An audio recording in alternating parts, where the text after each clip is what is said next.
Bismillah ar-Rahman ar-Rahim. In the name of Almighty Allah, the entirely merciful and the specially merciful. Dear viewers across the globe, the entire globe, I greet you with the greeting of peace. Assalamu alaikum wa rahmatullahi wa barakatuh. May peace be with you. Hoping that inshallah this greeting will flourish and grow and spread here and there until peace is implemented. That's what every human being is looking for. I'm quite sure this is a common background for every human being, because it's not something that's related to culture. Rather, it is related to Almighty Allah. This is the creator of all human beings, is the one who asked those human beings to share this kind of greeting, because this will lead sooner or later to the spread of peace, something that we aspire, all of us. So it's something common. It can work very well as a common background for all humans. Welcome to this program. Welcome to take treasures from the Holy Quran. Yes, get many bags and get many sources and stores so that you can take as many or as much as you can carry, or as much as you can understand. This is where the treasure is, the real treasure is. We refer to every ayah, every verse, every sentence in the Quran as a treasure from Almighty Allah. We did not find a better word. We know that the word, Islamically, we call it ayah. Ayah, that means a sign from Almighty Allah. That it is from Almighty Allah. It's not from me, it's not from you, it's not from humans. It is from the Lord of humans. So it's something really precious. We're talking a language that is considered of interest for every human being. Every human being can benefit from it. Therefore, we want you to understand the verse and to know its exact location in the Quran, and then you can proceed with that. You can consult with the people who have expertise in this field to know more and more, to guarantee that you understand it fully.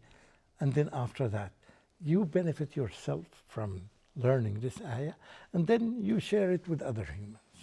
This is one of our goals, perhaps the top of our goals. Here we are dealing with a verse here, a very short verse, that really talks to all humans. And in fact, it begins with Ya ayyuhan nas, O you humans. I'm sure that you agree with me that you are a human. You are a human being, as I am a human being. We are humans. So it addresses you, and it addresses me, it addresses all of us. So now you have full evidence in your hand, solid evidence that the Quran is for all humans, no exception. So from this perspective, you can see that this verse and many others are addressing all humans. I wish you would think of this. So this is a question. This is ayah number 10. I'm sorry, ayah number 15. Ayah number 15, correction. It is chapter number 35. Very short ayah. أعوذ بالله من الشيطان الرجيم. يا أيها الناس أنتم الفقراء إلى الله والله هو الغني الحميد. Look at this. It means, O you humans, O you mankind, you are in need of Allah. You cannot live without Allah. And He is Al-Ghani. He is the one who does not need you. He can dispense with you.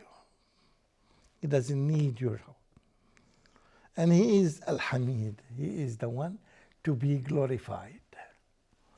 So here one description is about humans, يا أيها الناس أنتم الفقراء إلى الله. You are always in need of Allah. And He is the one who is Al-Ghani, who does not need you. And He is the one who is worthy of being praised and glorified. He deserves it. You cannot imagine the amount of comfort that comes to your heart and to your mind when you read such a verse. It tells you who you are. Some person would say that I am rich. I am perhaps the richest person in the world. I don't need any support from anyone. Is there any human being who dares to say this kind of question? Even if you are the richest person, ask yourself, you are still afraid. You are the most or the richest person in the world, yet you are afraid that you may lose your wealth. The value of the property will drop down. So even if you are the richest person, you have this kind of fear. You need to be secured. Yet nothing in this world can secure you except Allah. So you are in need of Him. And when you know that Allah is the one who decides everything, and nothing can happen without the will of Almighty Allah, you feel very secured.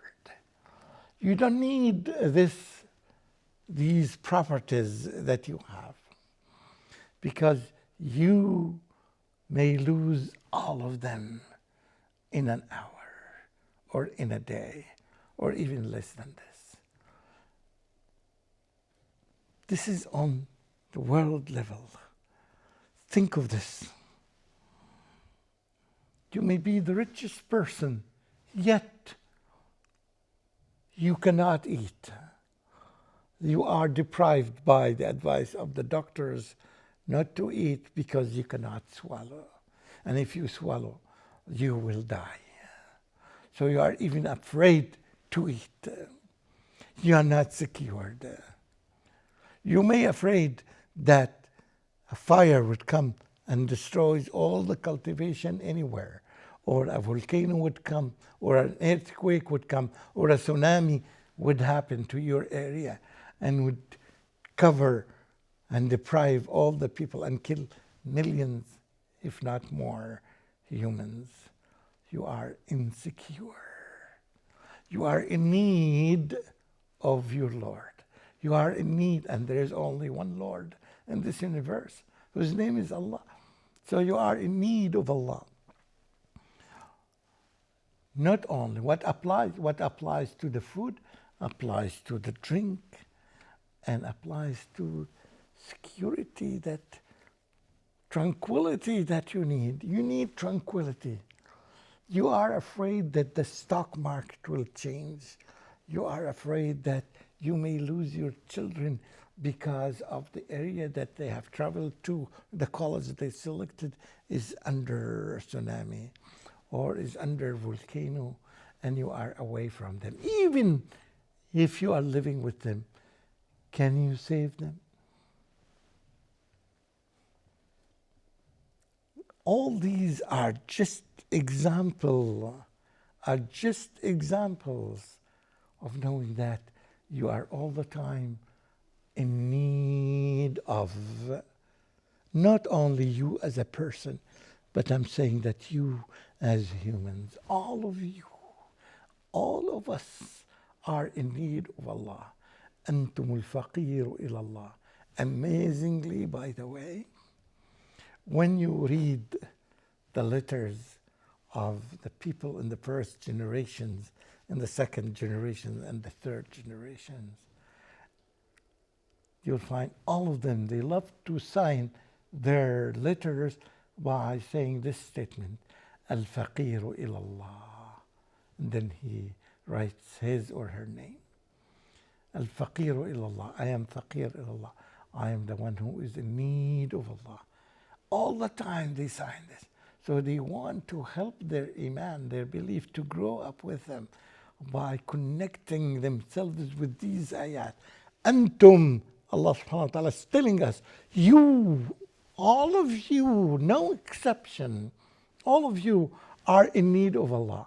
So I love to label myself that I am in need of Allah. All the time I sign all my letters, if not all my checks, if not everything I can. I'm trying to remind myself all the time that I am one of those poor ones.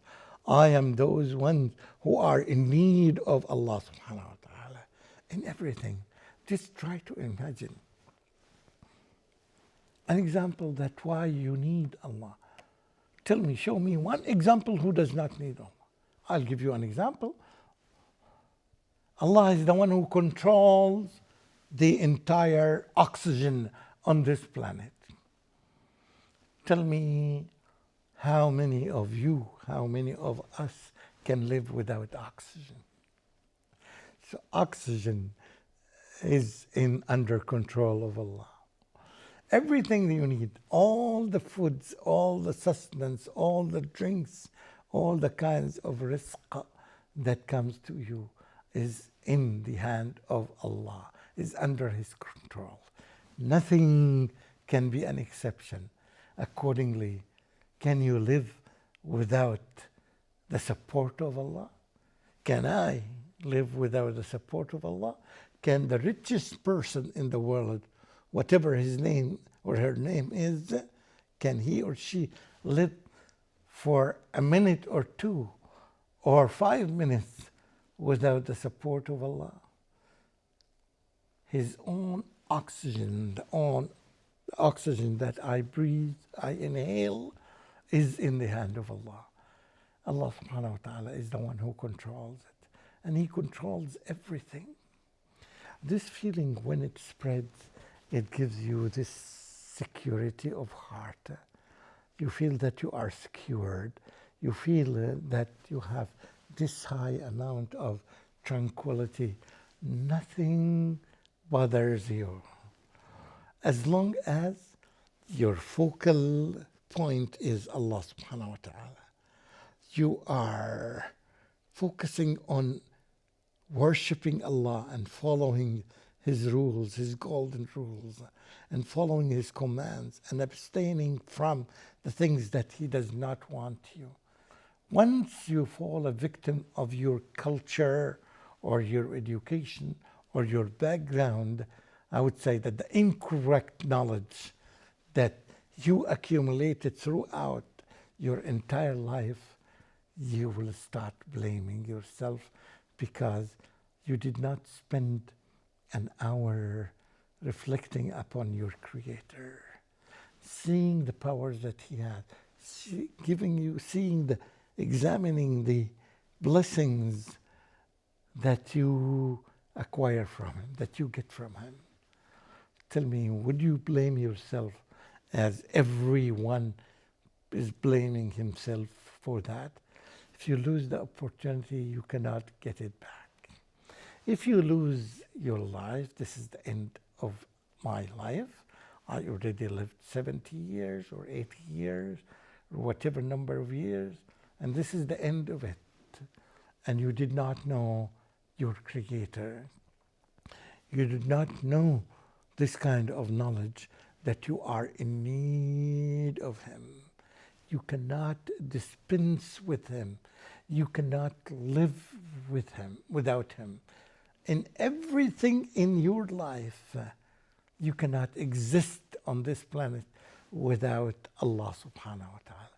You see how beautiful these things are when you teach it to your kids, when you teach it to your students, when you teach it to your neighbors. Everyone would start believing that the only resort that you need is Allah subhanahu wa ta'ala.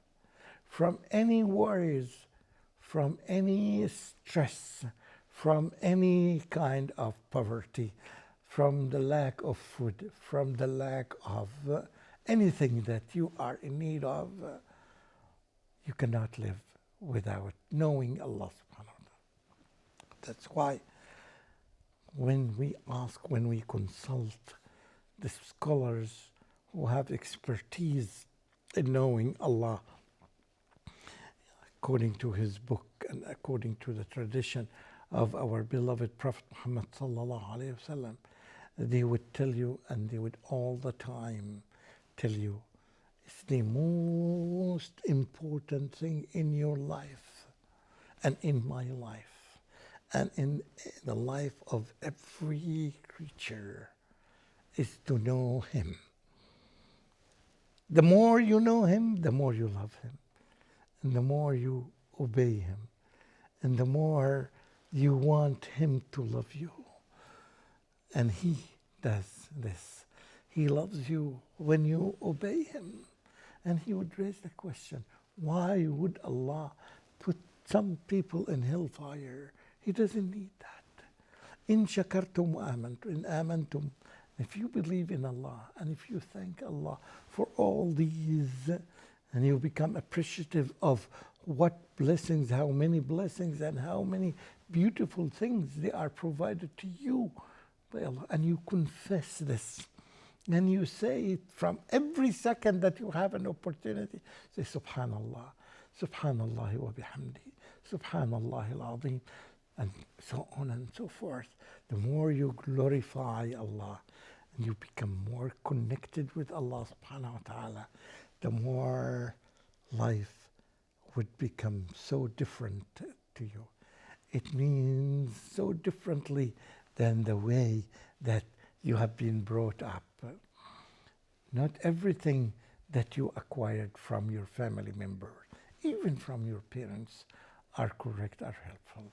The way to start correcting yourself is access the authentic knowledge and be sure that when you learn one ayah, one verse, one sentence from the Holy Quran, just reflect upon it, live with it, and ask many questions that are related to it. And this will open up your heart to deeper and deeper belief in your heart and mind. I thank Allah subhanahu wa ta'ala for guiding me to know these guidelines, and I ask him to continually support me to share this knowledge with all human beings if I can, if it is within my capacity. وآخر دعوانا أن الحمد لله رب العالمين والسلام عليكم ورحمة الله وبركاته. والسلام عليكم ورحمة الله وبركاته.